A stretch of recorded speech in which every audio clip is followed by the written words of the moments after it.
በድጋሚ እንደምናደራችሁ ክቡራን ተመልካቾቻችን አሁን ከአዲስ ቀን የጧት ገበያ መረጃዎች ወደ እናንተ ይደርሳሉ። አሚር ጌቱ አብሬያችሁ ቆይታ አድርጋለሁ።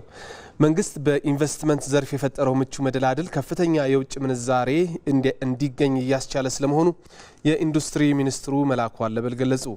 የመንግስት ቁርጠኛ እርምጃዎች በቴክኖሎጂ አጠቃቀማቸው ከፍ ያሉ ኢንዱስትሪዎች ወደ ሀገር ውስጥ እንዲገቡ አቅም እየፈጠረ መሆኑንም ሚኒስትሩ ጨምረው ተናግረዋል።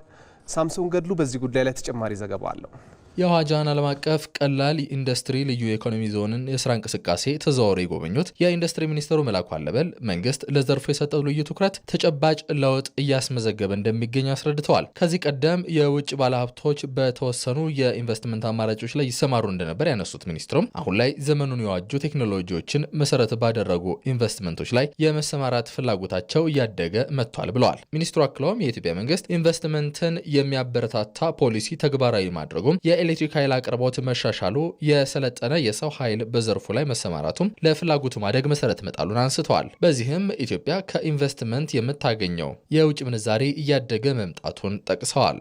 ባለፉት 6 ወራት በሐዋሳ ኢንዱስትሪ ፓርክ ቶዮ ሶላር የሚባል አንድ ትልቅ ካምፓኒ ወደ ስራ ገብቶ ከፍተኛ የውጭ ምንዛሬ በማስገኘት ላይ ይገኛል። ባለፉት 6 ወራት ብቻ ወደ $55 ሚሊዮን ከአንድ ፋብሪካ ላይ አግኝተናል። ይሄኛው ደግሞ በአመት $100 ሚሊዮን ገቢ ማስገኘት የሚችል ካምፓኒ ነው። አሁን ግንባታውን ጨርሶ የሙከራ ምርት እያመረተ ያለው በተለይ ከዚህ በኋላ ቀጥለው የሚመጡ ሁለተኛ ፌዝ ላይ የሚመጡ ላይኖች አሉ። እነሱም ሲጨመሩ በአመት የሚኖረው የኤክስፖርት መጠን ወደ $200 ሚሊዮን ያድጋል። ዋጃን ልዩ ኢኮኖሚ ዞን ምክትል ፕሬዝዳንት አምባሳደር ተፈሪ መለሰ በበኩላቸው ባለፉት 6 ወራት በልዩ ኢኮኖሚ ዞኑ ሶላር ሴል የሚያመርት ኩባንያ ወደ ስራ መግባቱን ተናግረው ኩባንያው በመጀመሪያው ምዕራፍ የሶላር ሴሎችን ለአሜሪካ ገበያ በማቅረብ ከ$100 ሚሊዮን በላይ ገቢ ለማግኘት አቅዶ እየሰራ እንደሚገኝም አስታውቀዋል። በዋጃን ልዩ ኢኮኖሚክ ዞን ውስጥ ባለፉት 6 ወራት የገባ ጎበዝ የሚባል የሶላር ሴል ለኤክስፖርት የሚያመርት ኩባንያ ነው። ይህ ኩባንያው በሁለት ፌዞች ነው ፋብሪካውን እየገነባ ያለው። በመጀመሪያው ፌዝ በሶስት መስመር የሶላር ሴሎችን ያመርታል። ለአሜሪካ ገበያ ነው ኤክስፖርት የሚያደርገው። በመጀመሪያ ፌዝ ወደ $100 ሚሊዮን ኢንቨስት አድርጓል። በመጀመሪያው ዙር እንደዚሁ ወደ $100 ሚሊዮን ኤክስፖርት ለማድረግ ነው እቅዱ። የሁለተኛውን ፌዝ ደግሞ እስከ አውሮፓ አቆጣጠር እስከ 2026 መጨረሻ ድረስ ገንብቶ ይጨርሳል። የሁለተኛው ዙር ኢንቨስትመንት ወደ $150 ሚሊዮን ነው የሚሆነው። በሁለተኛውም ዙር እንደዚሁ ወደ $100 ሚሊዮን ኤክስፖርት ነው ለማድረግ እቅድ ያለው። አምራች ኢንዱስትሪዎቹን በዲጂታል ቴክኖሎጂ የታገዙ የሆኑ ዘንድ ዲጂታል ኢትዮጵያ 2030 ስትራቴጂ መልካም ዕድል ይዞ መምጣቱን የጠቆሙት የኢንዱስትሪ ሚኒስትሩ መላኩ አለበል ይህንንም እውን ለማድረግ የተለያዩ ስልጠናዎችን በሚኒስቴር መስሪያ ቤቱ በኩል እየተሰጡ እንደሚገኙም አስረድተዋል። ኢንዱስትሪዎቹ ወደዚህኛው የዘመናዊ አሰራር እንዲገቡ በሚኒስቴር መስሪያ ቤታችን በኩል ድጋፍ እየተደረገ ነው፣ ስልጠና እየተሰጠ ነው። አቅማቸውን እንዲያሳድጉ ቴክኖሎጂያቸውን እንዲቀይሩና እንዲያሻሽሉ ለማድረግ ጥረት እየተደረገ ነው። አብዛኞቹም ወደ ቨርቹዋል ማኑፋክቸሪንግ ወደምንላቸውም እየገቡ ያሉ ኢንዱስትሪዎች አሉ። ይሄ የእነሱን የማምረቻ ወጪም ይቀንሳል፣ ዓለም አቀፍ ተወዳዳሪነታቸውን ይጨምራል፣ የምርት ጥራትንም ያሳድጋል። ምርታቸውንም በዓለም አቀፍ ደረጃ ተደራሽ ለማድረግና በዓለም አቀፍ የገበያ ሰንሰለት ውስጥ እንዲገቡ በማድረግ በኩል ትልቅ አስተዋጽኦ የሚያበረክት ነው። ስለዚህ ዲጂታል 2030 በተሟላ መንገድ ይተገበርባቸዋል ተብለው ከተለዩት መስኮች መካከል የማኑፋክቸሪንግ ኢንዱስትሪ ነው። በዘርፉ የሚታዩ ክፍተቶችን በመሙላት ዘርፉን አሁን ከደረሰበት ደረጃ በላይ ማሳደግ እንደሚገባም ሚኒስትሩ በጉብኝታቸው ወቅት አሳስበዋል። ዘገባው የኢዜአ ነው። በኢትዮጵያ በቡና ምርት ከሚታወቁ አካባቢዎች መካከል ይርጋ ጨፌ ይጠቀሳል። በዓለም ገበያ ተወዳጅ የሆነው የይርጋ ጨፌ ቡና ከአካባቢው ማህበረሰብ ባለፈ ኢትዮጵያ በወጪ ንግድ ገቢ ተጠቃሚ እንድትሆን ማስችሏል። የደቡብ ኢትዮጵያ ክልል የባህልና ቱሪዝም ቢሮ ቡና ለኢኮኖሚው እድገት ከሚጫወተው ሚና ጎን ለጎን የቱሪዝም መስህብም ለማድረግ እየሰራ ስለመሆኑ አስታውቋል። እንከታተልና ዘገባውን እንመለሳለን።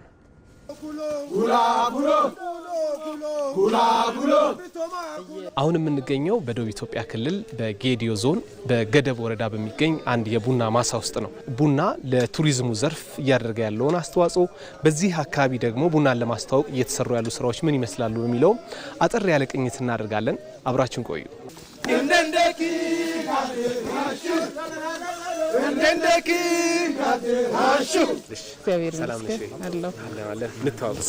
ወይኒቱ መልኩ የቱሪዝም ቢሮ የደቡብ ኢትዮጵያ ክልል ቱሪዝም ቢሮ ኃላፊ። እስኪ ይሄ ዞን ያለው በተለይ በቡና ምርት ያለው አቅም ምን ይመስላል? እዚህ አካባቢ ላይ በሰፊው ቡና ይመረታል። ያው የይርጋ ጨፌ ቡና ሲባል በሀገር ደረጃ ይታወቃል።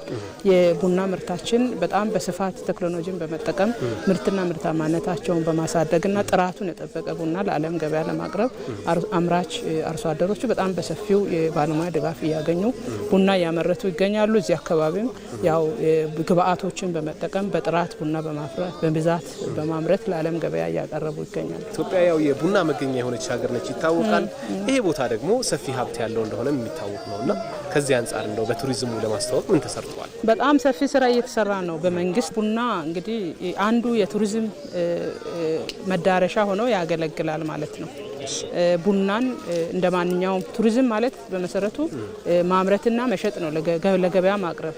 ከዛ ያንን የሚሸጡ በጣም የተለዩ ዩኒክ የሆኑ ነገሮችን ደግሞ መተው የዓለም ማህበረሰብ እንዲጎበኙ የማድረግ ነው። አብርሃም ደመቀ ይባላለሁ። የገደብ ወረዳ ግብርና ጽሕፈት ቤት ኃላፊ ነኝ። ወረዳችን 24000 ሄክታር በላይ መሬት ሽፋን አለው። ከዛ ውስጥ በቡና የተሸፈነው 14100 ሄክታር በላይ በቡና የተሸፈነ ነው።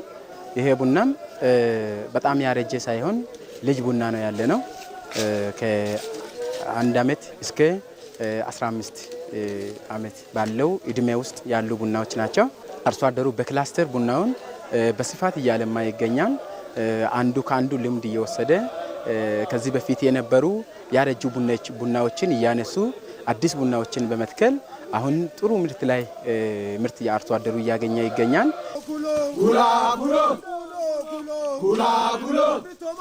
አንዱ ለየት ያለው የቡና መገኛ ሀገር ነች ሀገራችን ኢትዮጵያ። ቡና መገኛ ስንሆን ደግሞ ከቡናው ከምንጠቀመው የኢኮኖሚ ጥቅም ባሻገር ቡና የማህበራዊ መስተጋብራችንን የሚያጠናክር ነው። እንደ ኢትዮጵያ ያው አንዱ የባህላዊ ይዘትም አለው። በባህላችን ቡና አፈላል ስርዓት ራሱን የቻለ የተለየ ነው። የቡና ሰርሞኒ አለ፣ አቀራረቡ አለ። እንግዳ ሲመጣ ቡና ነው የምናፈላው፣ ለእንግዳ የምናቀርበው። ስለዚህ እንግዳ የምንቀበልበት፣ እርስ በርስ ደግሞ የኢትዮጵያ እናት ቡና ፍልታ ብቻዋን አትጠጣም። የጎረቤቶቿን ትጠራለች፣ ከሰው ጋር ትጠጣለች። ይሄ እዛው ሳለ ደግሞ አብሮ የመብላት አብሮ የመጠጣት አብሮ የመወያየት እድልን የሚሰጠውና ባህላዊ እሴታችንም ጭምር ነው ልንጠብቀው ልንከባከበው የሚገባው። ከዚህ ውጭ ደግሞ ቡና አረንጓዴ ወርቃችንም ነው የምንሸጠው። ኢኮኖሚ የምናገኘው ገንዘብ የምናገኝበት ነው። ለዓለም ደግሞ ራሳችንን የምናስተዋውቅበት ከቡናው ጋር አብሮ ራሳችንን የምንሸጥበት የምናስተዋውቅበት መንገድ ስለሆነ ቡና ለኛ ልዩ ትርጉም አለው። ቡናችንን ለዓለም ለማስተዋወቅና ሰፊ ገበያ ለማምጣት ያው አንደኛው ከምርት ይጀምራል። ምርቱን በስፋት ማምረት፣ በጥራት ማምረት። ዓለም ላይ ተፈላጊ የሚሆነው ጥራት ሲኖር ነው። ስለዚህ ጥራት ያለውን ምርት አምርተን ለዓለም ገበያ ለማቅረብ ጥራትና በሰፊው ለማምረት ላይ በባለሙያ ድጋፍ ተገኝቶ ግብአት ተሟልቶለት የቡና አመራረቱም አለቃቀሙ አቀራረቡም በኢንዱስትሪዎችም እዚሁ በአካባቢው አምራቹ ራሱ አሁን በኋላ እንጎበኛለን የራሱ የሆነ ኢንዱስትሪ አለው። ስለዚህ ከማሳ ከለቀማ ጀምሮ እስከ ኢንዱስትሪ ድረስ ያለውን በጥራት የማቅረብና በስፋት የማቅረብ ስራ ላይ ነው በስፋት እየተሰራ ያለው እና አምራች አካባቢዎችን በደንብ መደገፍና በሙያ ማገዝ እንደዛ አይነት ስራዎች እየተሰሩ ናሉት።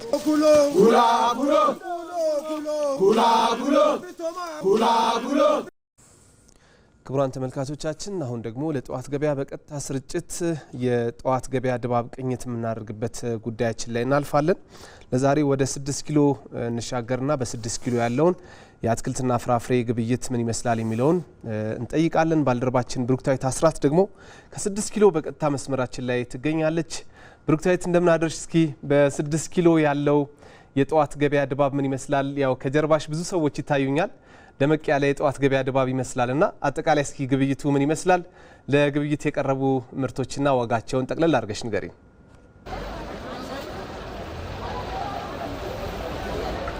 አመሰግናለሁ አሚር እንዴት አድረሃል ተመልካቾች እንዴት አድራችኋል እንግዲህ ቀደም ሲል አንተም በመግቢያ ላይ እንዳነሳው በዛሬው ዕለት 6 ኪሎ አካባቢ በሚገኘው የአትክልትና የፍራፍሬ ግብይት ማዕከል ነው የሚገኘው በዚህ የግብይት ስፍራ ላይ እንግዲህ ከማለዳ ጀምሮ ወቅ ደመቅ ያለ የግብይት ሁኔታዎች ናቸው እየተካሄዱ የሚገኙት ሸማቾችም ለመሸመት የተለያዩ ምርቶችን ለመሸመት እዚህ ቦታ ላይ ተገኝተዋል እንዲሁም ደግሞ ነጋዴዎችም በርካታ ምርቶችን በዚህ ስፍራ ላይ አትክልትና የፍራፍሬ ምርቶችን በዚህ በግብይት ስፍራ ላይ ይዘው ቀርበዋል ማለት ነው ዋጋቸውን ደግሞ ለአብነት ያክል ለማንሳት በተለይ ደግሞ ከግብርና ምርቶች ስንነሳ ቲማቲም 25 ብር ነው በዚህ ስፍራ ላይ እየተሸጠ የሚገኘው ድንች 26 ብር ነው እየተሸጠ የሚገኘው ነጭ ሽንኩርት 200 ብር ካሮት ከ70 ብር እስከ 75 ብር እየተሸጠ ይገኛል ቃሪያ ደግሞ 140 ብር ነው እየተሸጠ የሚገኘው ፎሶሊያ 70 ብር ጥቅል ጎመን ከ18 እስከ 22 ብር ሽንኩርት ከ30 እስከ 35 ብር ሎሚ ከ250 እስከ 280 እንዲሁም ደግሞ ቀይ ስር 40 ብር ነው እየተሸጠ የሚገኘው እንግዲህ እስካሁን ድረስ የነገርኩህ የምርቶች ዋጋ ልዩነትን ያመጣው እንደ አጋባባቸው ከሚመጡበት ቦታ እንዲሁም ደግሞ የምርቶች ጥራትና እንዲሁም ደግሞ አቅርቦት ጋር የተገናኘ ነው ማለት ነው ሌላኛው ደግሞ ሀባብ 50 ብር ነው እዚህ ስፍራ ላይ እየተሸጠ የሚገኘው በዛሬው ዕለት ማለት ነው ብርቱካን ከ190 ብር ጀምሮ እየተሸጠ ይገኛል አቮካዶ ከ100 እስከ 120 ብር ነው እየተሸጠ የሚገኘው ጥሬና ብስል ተብሎ እንዲሁም ደግሞ እንደየ አካባቢው የሀበሻና የፈረንጅ ተብሎ ነው በስፍራው ላይ እየተሸጠ የሚገኘው ፓፓያ 60 ብር ማንጎ ደግሞ 30 ብር ነው በዚህ ስፍራ ላይ እየተሸጠ የሚገኘው ማለት ነው አፕል ማንጎ ተብሎ የሚሸጠው ደግሞ ከ220 እስከ 250 ብር እየተሸጠ እንደሚገኝ ነው እንግዲህ ነጋዴዎች የነገሩኝ ከዛ ባሻገር አናናስ ከ120 እስከ 200 ብር ሰላጣ በኪሎ 120 ብር ነው እየተሸጠ የሚገኘው እንግዲህ ቅጠላ ቅጠል ደግሞ በእስር ነው የሚሸጡት ከ100 ብር ጀምሮ ነው እየተሸጡ የሚገኙት ማለት ነው ቆስጣ ግን ከ50 ብር እስከ 60 ብር ባለው ነው እየተሸጠ የሚገኘው ያበሻ ጎመን ደግሞ 100 ብር ነው እየተሸጠ የሚገኘው ማለት ነው አበባ ጎመንም እንዲሁ በዚህ ስፍራ ላይ 100 ብር ነው ባሮ ሽንኩርት ከ70 ብር እስከ 80 ብር ኪያር 80 ብር ዝኩኒ ደግሞ 80 ብር ነው እየተሸጠ የሚገኘው እንግዲህ በዚህ ገበያ ስፍራ ላይ ሸማቾችም እንዲሁም ደግሞ አንዳንድ ነጋዴዎች እንደነገሩኝ ከሰሞኑ ካለው ግብይት ሁኔታዎች አንፃርና ዋጋቸው አንፃር አንዳንድ ምርቶች ላይ ተለዋዋጭነት እንደተስተዋለ ነው ያነሱልኝ በተለይ ደግሞ የድንች ዋጋ ላይ የተወሰነ ጭማሪ ተስተውሏል እንዲሁም ደግሞ የድንች አቅርቦትና የቲማቲም አቅርቦት ላይ የተወሰነ ያቅርቦት ማነስ እንዳለ ነው በዚህ ስፍራ ላይ ያሉ ነጋዴዎች ያነሱልኝ ማለት ነው በዚህ 6 ኪሎ የአትክልትና የፍራፍሬ የግብይት ማዕከል ላይ እንግዲህ በተለይም ከፈረንሳይ ከሽሮ ሜዳ እንዲሁም ደግሞ ከዚህ ከሚኒሊክ አካባቢ ከጃን ሜዳ አካባቢ እንዲሁም ከዚህ ከ6 ኪሎ እና ከ4 ኪሎ አካባቢ የሚመጡ ነጋዴዎች ሸማቾች ናቸው በስፍራው ላይ የተለያዩ ግብይቶችን እየፈጸሙ የሚገኙት ማለት ነው እንግዲህ ከሰሞኑ ካለው ዋጋ አንፃር በአንዳንድ ምርቶች ላይ የተለያዩ የዋጋ ልዩነቶች እንዳሉ ነው እንግዲህ ቀደም ሲል እንዳነሳው ሊያነሱልኝ ይህም ደግሞ የአቅርቦት ጋር በተገናኘ አቅርቦት ማነስ ጋር የተገናኘ የዋጋ ልዩነቶች እንደተስተዋሉ ነው ያነሱልኝ ማለት ነው አሚር ለጧቱ ያለኝ የገበያ መረጃ ይሄን ይመስላል ብሩክታይት ከ6 ኪሎ ለመረጃው ከልብና መሰግናለን መልካም ቀን ይሁንልሽ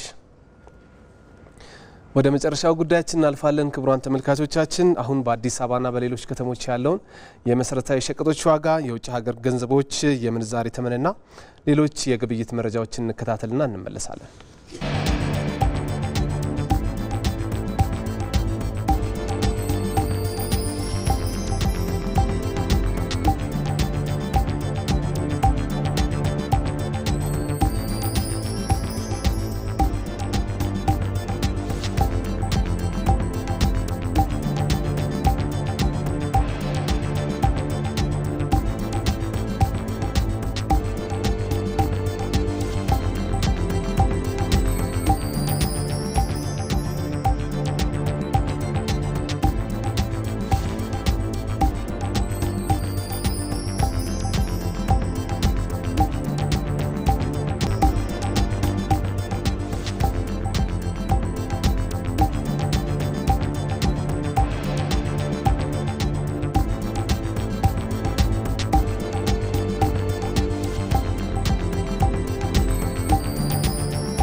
ክቡራን ተመልካቾቻችን የጠዋት ገበያ መረጃችን በዚሁ ተጠናቋል። ስለተከታተላችሁን ከልብ እናመሰግናለን። በያላችሁበት ጥሩ ቀን ይሁንላችሁ።